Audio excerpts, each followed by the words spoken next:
Magandang araw mga kapatid, ako po si Mon Gualvez ng News 5.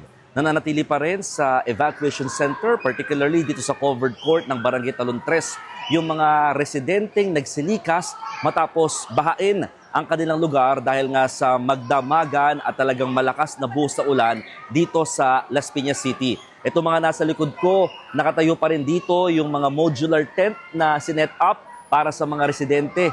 Naaabot sa nasa 82 pamilya o nasa 300 mahigit na mga individuals. Dito pa lamang yan sa Barangay Talon 3. Karamihan doon kasi sa kanila, pawang mga nakatira sa gilid ng creek.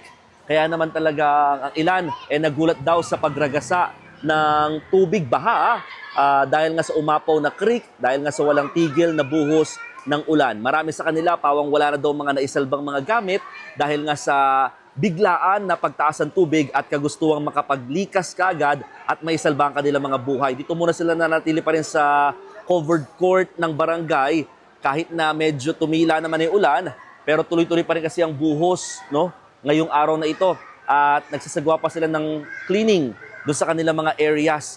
According sa Las Piñas LGU, isa ang reported na nasawi dito sa nangyaring pagbaha. Yan ay isang 1-year-old na batang babae na aksidenteng nabitawan ng kanyang buntis na nanay habang lumilikas naman doon sa Barangay Almanza 1.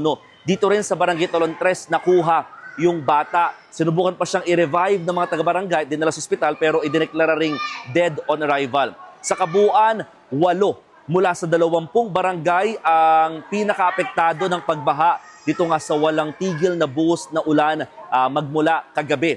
At sa ngayon, medyo nangangamba sila dahil talagang madilim pa rin ang paligid at talagang nangangailangan ng mga residente ng mga dagdag na pagkain, inuming tubig at syempre pinansyal na tulong lalo doon sa mga nasira yung kanilang mga bahay o talagang naapektuhan ng grabing pagbaha.